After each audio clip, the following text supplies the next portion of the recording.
하나님은 사랑이십니다. 사랑의 하나님께서 온 우주 만물을 지으셨습니다. 오늘 아침에 밝은 태양도 하나님이 지으셨습니다. 밤에 뜨는 달도 별도 다 하나님이 만드셨습니다. 산천초목도 하나님이 만드셨습니다. 하나님께서 모든 천지를 다 만드시고 나서 맨 나중에 하나님의 형상으로 사람을 만드셨습니다. 사람을 만드실 때 흙으로 사람을 빚어서 사람의 모양으로 만들어 놨는데 숨을 쉬고 있지 않습니다. 그래서 하나님의 입김으로 그 사람에게 하나님의 입김이 들어가니까 생명이 된지라, 누하의 생명이 된지라 이렇게 표현합니다. 그러니까 하나님이 사람을 지어서 그 코에 생기를 불어넣으니까 사람이 살게 되었습니다. 이 태초의 사람은 아담이라 이렇게 말합니다. 아담이라고 하는 말은 아담아에서 온 말입니다. 아담아라고 하는 것은 흙입니다. 이 사람은 흙으로 빚어져서 하나님께서 생기를 그 코에 불어넣어서 사람이 살게 되었습니다. 사람은 본래 흙에서부터 창조되었습니다. 그리고 아담을 지으시고 아담을 에덴 동산에서 살게 하셨습니다. 에덴이라고 하는 것은 희락, 기쁨. 그래서 에덴 동산이라고 하는 말은 희락의 동산, 기쁨의 동산입니다. 하나님께서 아담아 그러면 아담이 바로 알아들었습니다. 하나님과 대화를 하고 살았습니다. 하나님과 함께 사셨습니다. 아담과 하와는 에덴 동산에 같이 살게 되었습니다. 그 아담을 불러서 하나님께서 말씀하셨습니다. 아담아, 저 뛰어다니는 짐승들도 이름 다 지어라. 그래서 아담 이름을 다 지어주었습니다. 짐승들 이름을 다 지어주었어요. 그리고 나서 보니까 다 짐승은 짝이 있는데 사람은 짝이 없어요. 그래서 아담을 깊이 잠들게 하고 그 잠들어서 자는 그 순간에 하나님께서 갈비뼈를 뽑아가지고 여자를 만드셨습니다. 그래서 남자와 여자를 하나님이 만드셨어요. 이 남자와 여자를 사람이라 이렇게 표현합니다. 사람은 무엇이냐면 안트로포스라고 하는 말인데 사람은 위를 바라보고 사는 존재 이런 뜻입니다. 사람은 위를 바라보고 살아요. 그러나 짐승은 어떻습니까? 땅을 바라보고 삽니다. 네 발 가진 짐승들은 다 땅을 바라보고 살아요. 그런데 사람은 유독이 직립보행을 할 수 있게 하셨습니다. 두 다리로 걸을 수 있게 하셨어요. 그리고 사람은 하늘을 보고 살도록 하나님께서 창조를 해주셨습니다. 그래서 하나님이 이 땅에서 사람을 태어날 때에 하나님께서 말씀하셨습니다. 당신은 사랑받기 위해서 태어난 사람이라. 그 사람 모두는 다 사랑받기 위해서 태어났습니다. 왜냐하면 하나님은 우리를 사랑하시기 때문에 그래요. 모든 사람 다 하나님 앞에 사랑받기 위해서 태어났습니다. 한 사람도 예외가 없습니다. 다 하나님의 사랑받기 위해서 이 땅에 태어난 존재들입니다. 그 사람을 두 가지로 헬라어에는 구분을 하고 있습니다. 첫째 사람을 헬라어에서는 이 사룩스라고 하는 표현을 쓰는데 이건 플래시, 영어 표현으로는 플래시인데 이것은 육체, 육신 그런 뜻이 있습니다. 그러니까 피와 살과 뼈가 있는 이 육체, 육신을 말하고 있습니다. 또 한 가지 소마라고 하는 단어를 하나님께서는 우리에게 주셨는데 이 소마라고 하는 것은 몸이라고 하는 말이요. 영어로 표현하면 body라고 하는 표현입니다. 그 몸을 하나님이 창조하셨는데 이 몸이라고 하는 의미는 신성과 인성과 감성의 결합체 이것을 몸이라 이렇게 표현합니다. 그래서 우리는 이 육체를 가지고 있고 또 몸을 가지고 있습니다. 몸이라고 하는 것은 하나님이 우리를 만들어 주신 신성한 몸 그리고 또 인성 사람이 생각하고 사고할 수 있는 인성을 그리고 감성을 우리에게 주셔서 이것을 신비한 연합으로 만들어주신 이 몸입니다. 그 몸을 고대 철학자들은 소우주라 이렇게 표현했습니다. 우리 핏줄을 넓히면은 지구를 한 바퀴 돌고도 남는 그 핏줄이 우리 몸 안에 있다고 하는 거예요. 대핏줄, 중핏줄, 실핏줄을 이렇게 쫙 펴서 놓으면 우리 지구를 한 바퀴를 돌고도 남는다고 하는 거예요. 우리 핏줄이. 그래서 이 철학자들은 이 몸을 우주라 이렇게 표현했습니다. 소우주가 우리 몸이에요. 그래서 몸을 하나님께서 이렇게 만드셔서 하나님께서 이 육신을 태어나게 하셨습니다. 어머니 뱃속에서 10달 동안 있게 하시다가 10달이 되면 이 세상에 태어납니다.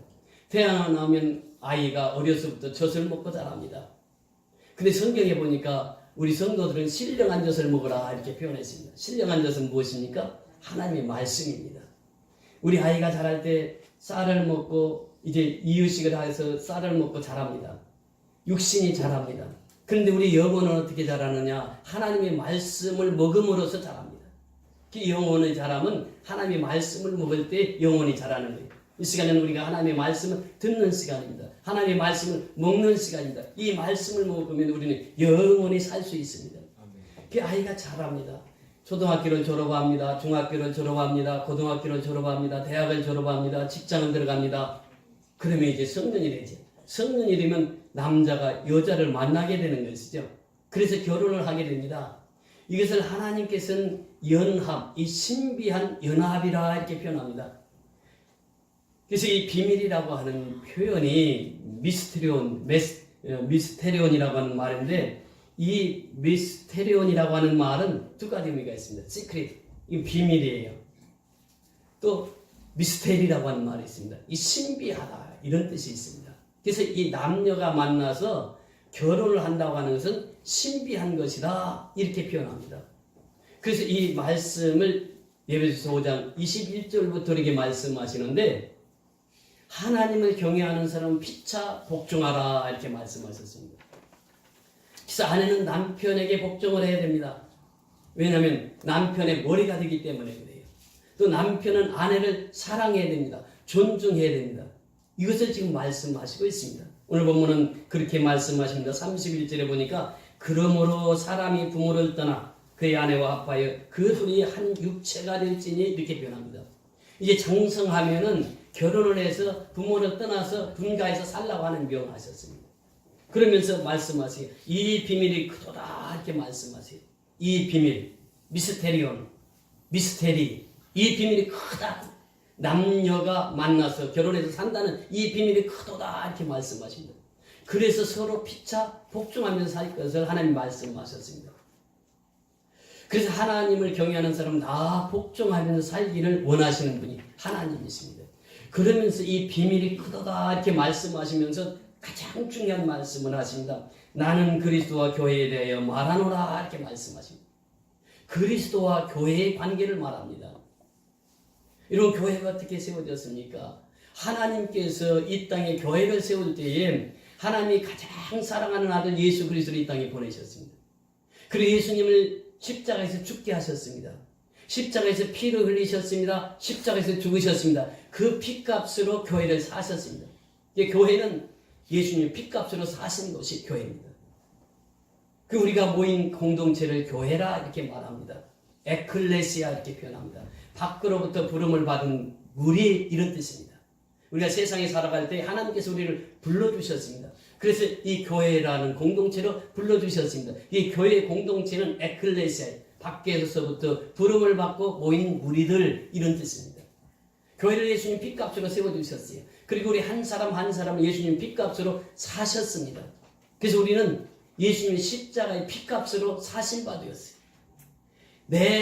나를 살리기 위해서 예수님은 2000년 전에 이 땅에 오셔서 십자가에서 죽으셨습니다. 이것이 핏값으로 나를 사셨다라고 하는 것이에요. 이 교회는 어떤 것이냐? 히브리 시대에 유대인들이 살고 있을 때인데, 유대인들이 하나님을 잘 섬겼습니다.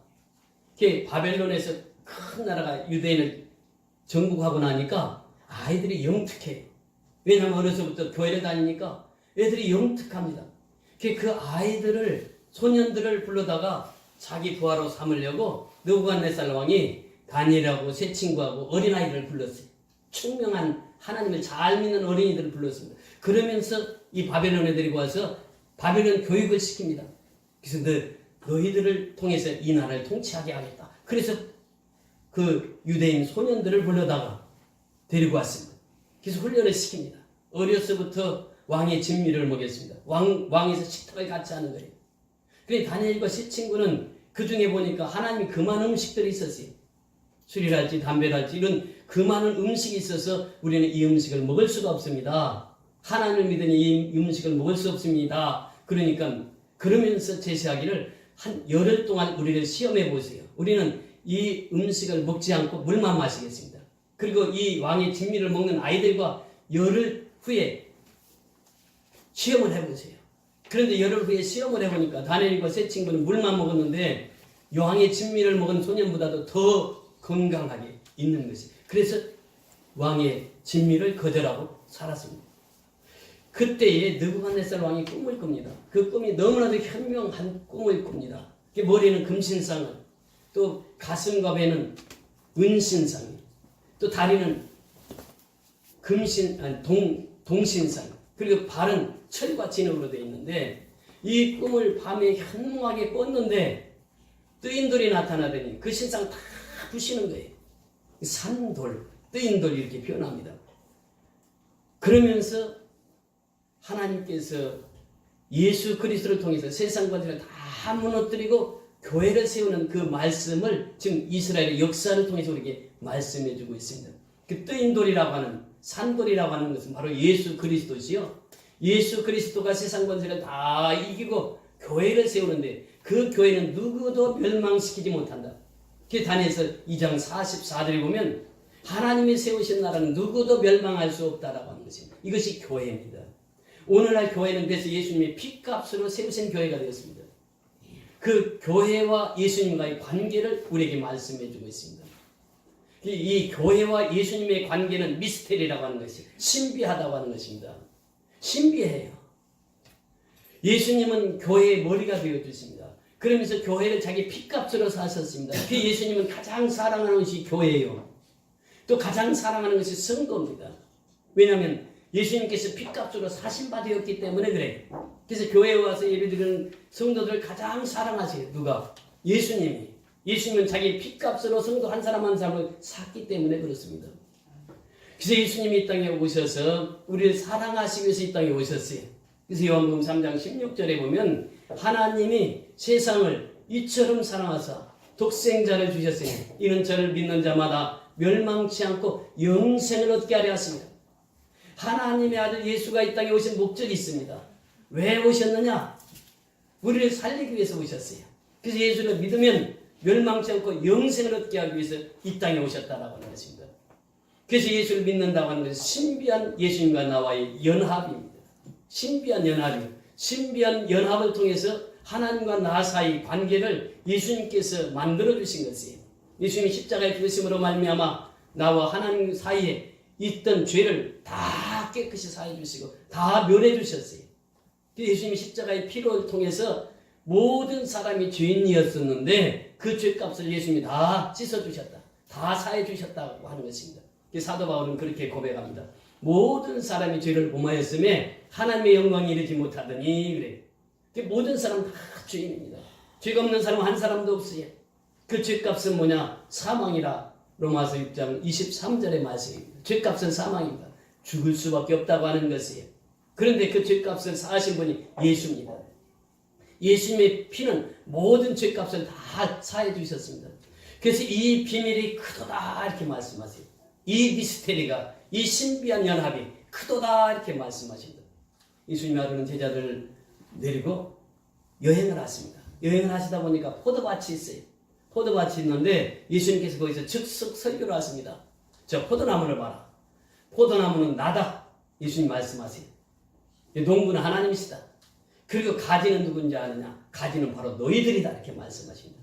예수님께서 요한복음 15장에 1절부터 5절까지 말씀해 보면 그 말씀을 하십니다. 5절의 말씀해 보면 나는 포도나무요 너희는 가지니 저가 내 안에 내가 저 안에 있으면 과실을 많이 맺나니 나를 떠나서는 아무것도 할 수 없습니다. 예수를 떠나서는 아무것도 할 수 없다고 하는 것이죠. 예수님과 접붙임이 바로 포도나무와 가지 사이와 같습니다. 우리는 포도나무에 붙어있는 사람은 살아있지만 포도나무 가지가 몸에서부터 잘리는 순간 죽습니다. 그래서 우리에게 말씀하시겠어요. 시편 기자는 그렇게 말합니다. 그래서 하나님을 가까이 하는 것이 내게 복이라 이렇게 말씀하세요. 이 하나님을 믿다가도 멀리 하나님을 떠나게 되면 그 사람은 포도나무가 가지에서 잘린 것과 같다. 하나님을 떠나면 죽는다 그렇게 말합니다. 하나님을 가까이 하는 것이 내게 복이라 이렇게 말합니다. 하나님을 가까이 하지 않으면 짐승만도 못하다 이렇게 얘기를 합니다. 그러니까 하나님을 믿다가 하나님을 떠난 사람도 짐승만도 못하다 이렇게 표현을 합니다. 짐승은 네 발 달려서 땅을 보고 삽니다. 근데 짐승보다도 못한 사람이 된다 이렇게 말합니다. 여러분 얼마 전에 여기 살인사건이 나왔잖아요. 우리 옆에. 그 사람은 자기 부인을 죽였죠. 바로 이 주차장에서 그 사건이 났어요. 지금 얼마 전에 1차 판결이 났는데 30년 연도를 받았다라고요. 근데 사람은요 그렇게 악합니다. 짐승 같으면 그렇게 사람을 죽이지 못하죠. 짐승 같으면 죽이지 않습니다. 근데 사람은 그렇게 악한 것이에요. 그러니까 하나님을 떠나면 악한 사람이 된단 말이죠. 그래서 우리는 하나님과 연합해서 살 것을 하나님이 우리에게 말씀하십니다. 그것이 신비한 연합이에요. 이 비밀이 크도다. 그리스도와 예수와의 관계, 그리스도와 교회와의 관계, 이 비밀이 크도다. 이렇게 말씀하시고 있는 것입니다. 그래서 우리는 하나님과 함께 살아야 될 사람들입니다. 사람으로 지은 사람은 하나님을 섬겨야만 바른 인생을 살아갈 수 있습니다. 하나님을 섬길 때에 그 신앙이 바르게 자라는 것입니다. 하나님을 섬길 때에 우리는 복을 받을 수 있습니다. 하나님을 가까이 할 때 우리는 복을 받을 수 있습니다. 하나님을 가까이 함이 내게 복이 되는 것입니다. 그래서 우리는 하나님을 섬기기 위해서 이 자리에 나와서 하나님 앞에 예배를 드리는 것입니다. 그래서 우리는 하나님과 접붙임 바 되어야 됩니다. 매일처럼 그렇습니다. 어떻게 하나님과 접붙임 받을 수 있을까요? 사도 바울은 그렇게 말합니다. 예수와 함께 죽고 예수와 함께 사는 사람은 예수와 함께 접붙임 받은 것이다. 예수와 함께 연합한 자가 되는 것이다. 이렇게 말씀하십니다. 연합은 내가 죽어야 예수와 함께 우리는 살아갈 수 있다라고 하는 것입니다. 여러분 그렇습니다. 우리가 예배를 드리게 되면 예수와 연합한 자들은 예배를 통해서 기쁨을 누립니다. 예배를 통해서 마음의 평강을 누립니다. 이 세상은 험합니다. 이 세상은 험하고 나 비록 약하나 나는 비록 약해요. 그런데 하나님은 강하신 분이에요. 그 하나님과 함께 있으면 이 세상에 근심된 일이 많아도 그 근심을 하지 않고 살아요. 왜? 하나님께서 먹을 것, 입을 것 모든 거 다 채워주시니까 그래요. 그래서 이 세상에 근심된 일이 많고 참 평안을 몰랐구나. 그래서 우리가 세상에 살다 보면 참 평안이 없는 것이에요. 세상의 평안은 잠시 잠깐입니다. 근데 하나님이 주시는 평안은 영원한 평안이에요. 이 세상에 살다 보니까 근심된 일은 많은데 참 평안을 몰랐구나. 그렇게 고백합니다. 주 예수 구원의 은혜보다 내 주 예수 날 오라 부르시니 곧 평안히 쉬리로다. 그러니까 예수의 부르심을 받고 오는 사람은 평안히 쉬게 된다고 하는 것입니다. 그러면서 주 예수 구원의 은혜로다 참 기쁘고 즐겁구나. 그 은혜를 영원히 누리겠네. 참 평안히 쉬리로다. 이렇게 말씀하십니다. 그러니까 예수의 구원의 은혜는 참 기쁘고 즐거운 것입니다. 내가 구원받은 건 기쁘고 즐거운 것이에요. 구원의 선물보다 더 큰 선물은 없습니다. 하나님께서는 가장 큰 선물로 우리에게 구원을 주신 거예요. 그래서 구원받은 사람들이 기쁘고 즐겁게 인생을 살아갑니다. 그러면서 또 그 기쁨을 누린 사람, 예수를 모신 사람은 나 어느 곳에 있든지 늘 마음이 편안. 내가 어느 곳에 있든지 늘 마음이 편한 것이에요. 왜? 예수님이 함께 하시니까. 근데 중요한 것은 뭐냐? 하나님은 말씀 한마디로 천지를 창조하셨습니다. 말씀 한마디로 홍해수를 가르셨습니다. 말씀 한마디로 요단강을 가르셨습니다. 이스라엘 백성들이 다 건넜습니다. 그런데 우리가 성경을 읽으면서도 하나님이 그때는 이스라엘 백성들과 함께 하셨는데 오늘 지금 이 시간 하나님 나와 함께 하시는데 그것을 믿지 못하고 살아간다고 하는 것이 이것이 안타까운 것이죠. 신앙생활을 하면서 믿음의 생활을 하면서도 옛날에는 하나님이 이스라엘 백성들과 함께 하시면서 내가 알고 믿는데 지금 나와 함께 하시는 하나님을 알지 못한다는 것이 이것이 비극이라는 것이죠. 예수님 말씀하시잖아요. 지상의 내 사명으로 이렇게 말씀하셨어요. 그러므로 너희는 가서 모든 족속으로 제자를 삼아 아버지와 아들과 성령의 이름으로 세례를 주고 내가 내게 분부한 모든 것을 가르쳐 지키도록 하라. 볼지라 내가 세상 끝날까지 너희와 항상 함께 있으리라. 이것이 하나님이 우리에게 주신 약속의 말씀입니다. 세상 끝날까지 항상 함께 하시겠다고 하는데 오늘날 나와 함께 하시는 하나님을 잊어버리고 산단 말이죠. 이것이 문제예요. 그래서 예수님께서는 내가 너와 함께 하겠다고 말씀하시면서 예수님이 오신 목적을 분명하게 이렇게 말씀하십니다. 나는 이 땅에 대속물이 되기 위해서 왔다. 다시 말하면 모든 사람을 살리기 위해서 나는 십자가에 죽으러 왔다. 예수님이 선언하세요.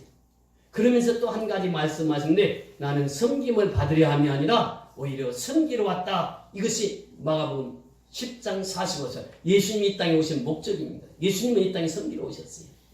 하늘 보좌를 버리고 이 땅에 오셨습니다. 예수님은 하나님이세요. 하나님과 동등된 분이세요. 그런데 그 보좌를 버리시고 이 땅에 오셨어요. 마일구육간에서 탄생하십니다. 그러면서 인간이 지니고 있는 모든 고초를 다 예수님은 겪으셨습니다.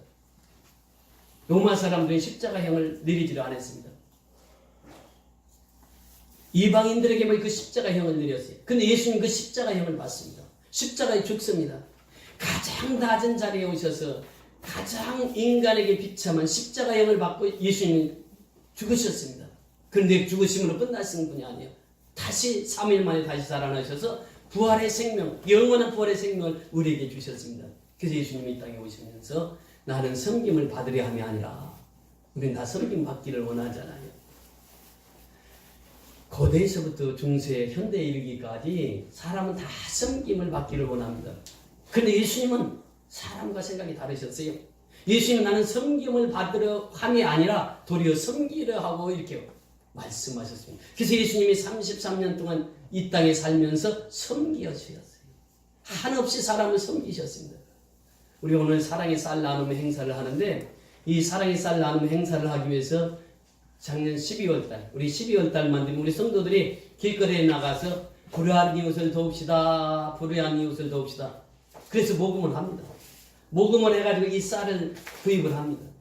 그 쌀을 구입해서 이웃 어려운 사람들에게 나눕니다. 우리가 한 달 동안 눈보라를 맞으면서 모금한 내용, 모금한 쌀입니다. 이 쌀을 이제 이웃에게 나눕니다. 그 목적이 무엇인지 아십니까? 예수님께서 그렇게 하셨단 말이죠. 예수님이 그 섬기러 오셨기 때문에 우리도 섬기려 하는 거죠. 섬기기 위해서 우리는 수고를 했어요. 땀을 흘렸습니다. 그 땀과 수고가 이제 쌀의 경정체라고 하는 것입니다. 예수님은 생명의 쌀로 이 땅에 오신 분이에요.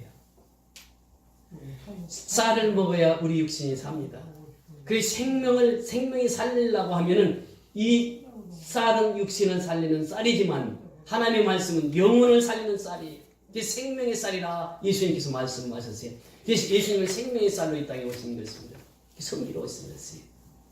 우리 보세요. 이 선교연합교회가 이렇게 지하실에서 예배드리지만 2년 전에 저 미얀마 땅 양곤에 교회를 세웠습니다.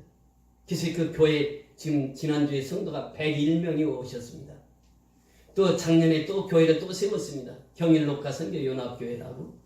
그 교회는 3대째 스님을 하던 분인데 이 스님이 몸이 아팠습니다. 그래서 몸이 아파가지고 병원에 가야 되는데 병원에 갈 돈도 없어요. 그래서 부처님한테 공을 들였어요. 부처님 나 좀 낫게 해달라고. 근데 안 나아요. 부인까지 아팠습니다. 아니 이제는 자녀까지 다 아팠어요. 가족이 다 아팠어요. 그래서 이제 부처님께 간절히 기도하는데 환상을 본 거예요. 그 스님도 보고 스님 부인도 환상을 봤는데 하얀 옷을 입은 분이 나타난 거예요. 내가 너를 낫게 해주겠노라 이렇게 얘기하는데, 거기에 보니까 그 스님은 그것을 못 봤는데 스님 부인은 거기서 봤어요. 그 사람 밑에 뭐가 있었냐면 빨간 십자가가 있었어요. 그래서 그 부인이 얘기하는 거예요. 스님에게 우리 하나님이 부르시는가 보다고, 저 십자가는 교회에 가야 십자가가 있으니까 우리 교회 가자고. 교회 가서 하나님 앞에 기도해 보자고. 스님한테 아무리 기도해도 안 나오니까 교회 가서 기도하자고. 그래서 교회를 스스로 나오신 분이에요. 스님, 3대째 스님 하던 분이. 그래서 교회에서 기도하고 다 나와버렸어요, 병이. 그래서 이제 그분이 목사가 됐는데 거기에 작년에 교회를 세워주셨습니다. 세웠습니다. 하나님께서 그 2천만 원 들여서 교회를 잘 세웠습니다. 이제 내 다음 달 3월달이 되면은 거기 또 붕이하러 갑니다. 하나님께서 이 작은 교회를 들어서 하나님 그렇게 쓰시는 거예요. 지금 이제 3월달에 가면 또 교회를 하나 세우게 됩니다. 양곤 선교연합교회가 개척교회를 세웠어요. 또 그곳에 가서 교회를 또 세우러 갑니다. 그것이 섬김입니다. 미얀마에 가면 우리 가진 것 다 주고 옵니다. 그들은 밥 한 끼 가지고 하루를 살아가고 있습니다. 힘들게 살아가고 있지. 어렵게 살아가고 있습니다. 그들을 섬기러 갑니다. 이 동네에서는 사랑의 쌀을 나누면서 섬깁니다. 이웃에게 섬기고 또 우리 사단지를 섬기고 등촌 삼동을 섬기고, 이것이 바로 예수님이 하신 일이에요. 그래서 우리가 이 일을 하는 것입니다. 사람은요, 죽는 것은 정하신 이치입니다. 한 번 죽는 것은 사람에게 정하신 이치요, 그 외에는 심판이 있으리니 이렇게 말씀하십니다. 저는 오늘 설교를 끝나면 오후 예배를 드리고 저 군산을 가게 됩니다. 군산에 가면은 그 신기회라고 하는 집사님이 계신데 그분이 우리 교회 권사님의 시어머님 되신 분이에요. 근데 그분의 아들이 둘이었습니다. 큰 아들이 암으로 죽었어요. 40대 때 암으로 죽었습니다. 그 큰 아들 제가 장례를 집례하러 갔습니다. 어머니가 얼마나 우시는지 몰라요. 그 장례하기 전에 소천하기 전에 제가 신방에 가서 예배를 드렸습니다. 예배를 드리고 예수 믿으면 예수님께서 치료해 주시니까 예수 믿고 우리 천국 백성이 됩시다. 그러니까 그리고 이제 기도를 했는데 그분이 병원에 다 떠나가도록 아멘 하고 큰 소리로 아멘을 하셨던 분이에요. 그 큰 아들이 이제 암으로 소천해서 제가 이제 집례를 했습니다. 둘째 아들이 또 소천했습니다. 호르몬으로 살던 분이 두 아들이 있었는데 두 아들을 다 먼저 보냈어요. 그리고 이제 그 신기혜라고 하는 이름을 가지신 분인데 참 그분은 인생을 살아가면서 두 자녀를 먼저 보내고 이제 본인이 소천하셨는데 이제 우리가 이제 오후 예배를 끝나고 이제 군산까지 가서 장례 예배를 드리고 오려고 합니다. 사람은요 한번 태어나면 반드시 죽게 되어 있습니다. 죽으면 심판이 있다고 하는 거죠.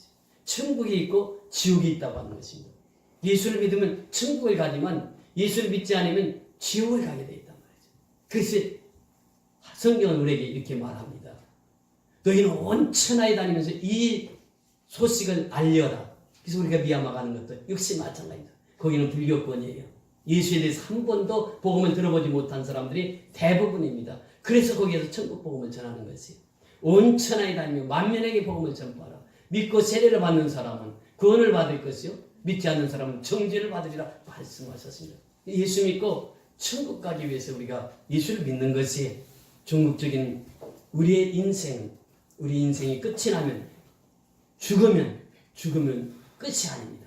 죽음 이후에 세계가 있다고 하는 것이 저는 장례를 많이 집례를 해봤습니다.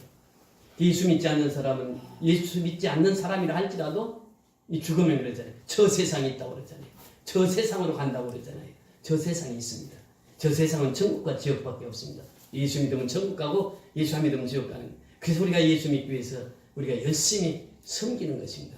이 예수님이 우리에게 주신 그 기쁨을 나누는 것입니다. 그래서 오늘 이 자리에 나오신 분 처음 우리 교회에 오신 분들도 계실 텐데 예수 믿고 꼭 구원받아서 하나님 백성 되어서 우리가 죽으면 더 좋은 세계가 있어요. 지금 이 세상은 눈물도 있고 근심도 있고 슬픔도 있는 것이 그런 하나님의 나라에 가면 눈물도 없고 근심도 없고 슬픔도 없고 아픔도 없어요. 죽음도 없습니다. 거기서는 영원히 하나님과 사는 것입니다. 그게 천국이에요. 우리 예수 믿고 다 천국 갑시다. 그것이 바로 하나님께서 우리를 향하신 뜻인 줄 믿습니다. 아멘. 오늘 이 본문을 통해서 우리에게 말씀하셨습니다. 신비한 연합은 세 가지라고 했어요. 첫째는 남편과 아내 이 관계가 신비한 연합이다 이렇게 말씀하셨습니다. 두 번째는 교회와 예수의 관계가 신비한 연합이라고 했습니다. 세 번째는 예수를 알고 믿는 그 복음이 신비한 연합인 것입니다. 그래서 오늘 예수 믿고 하나님의 백성이 되어서 이 땅에서 기쁘고 즐겁게 살아가는 저와 여러분이 다 될 수 있기를 주의 이름으로 축원을 드립니다. 아멘.